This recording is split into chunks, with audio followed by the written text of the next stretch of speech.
Hey, what's up, y'all? It's Eric again. Listen, I just want to thank you for sharing this time with me. I've had some great conversations offline, and I just want to honor God in this. So if I share my stories with you, just know that I'm doing it out of the conviction of my heart, and my hope is that we can all grow together. Earlier, I posted something online that basically said I found peace after war when I learned that God never left me behind.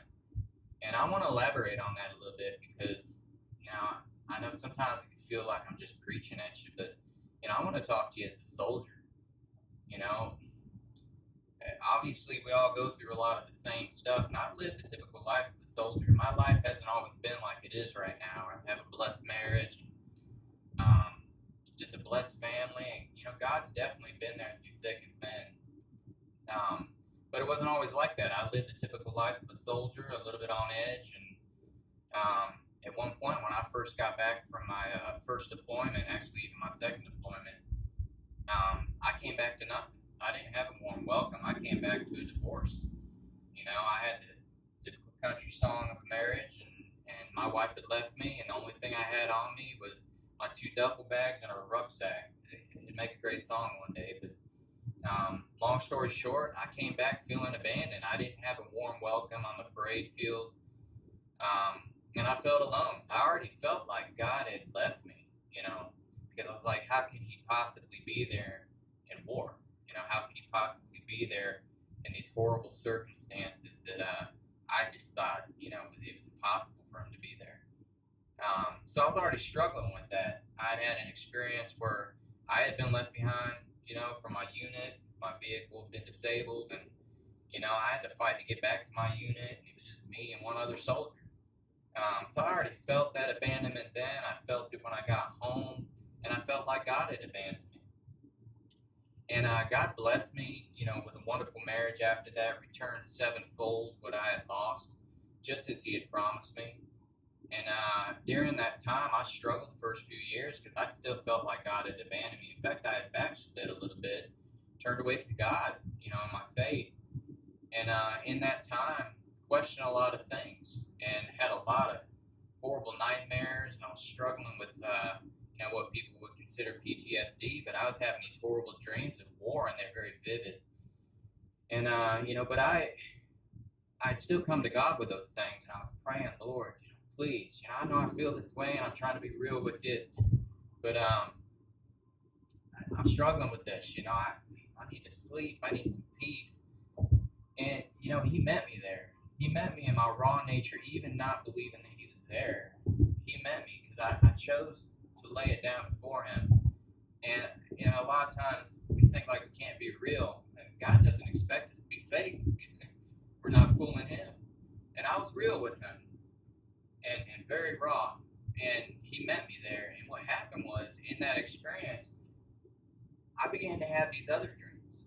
And all of a sudden I noticed I wasn't having nightmares. And I realized that God was encountering me. And what used to be nightmares, God was giving me visions that not only was He there, but His hand went before me in battle and was literally pushing away the enemy. I mean, literally like pushing the enemy out of the way. And He had this hedge of protection over me the whole entire time in war. So He showed His presence there. Not only His presence, but He was casting out fear, and He was constantly with me. And He didn't abandon me. He didn't forsake me. And of course, we see His scripture, but I know sometimes we can read the scripture and we see, no, God doesn't abandon us. He doesn't forsake us. He doesn't leave us.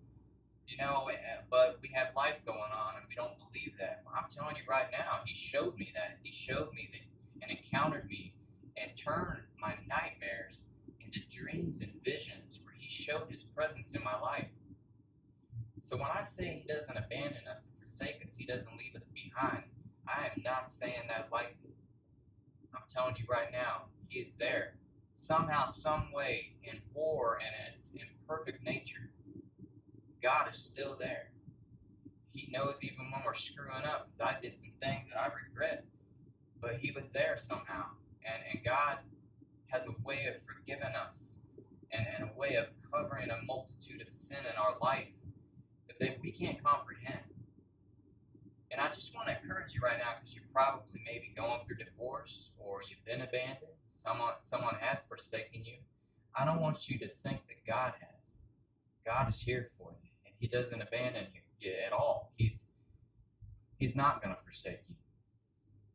I want you to know right now that if you could just give it to God, even if you got to just cry out before Him, I pray right now that you don't just read the scripture and believe, that you don't just hear what I'm saying and believe. I actually pray that God encounters you the same way.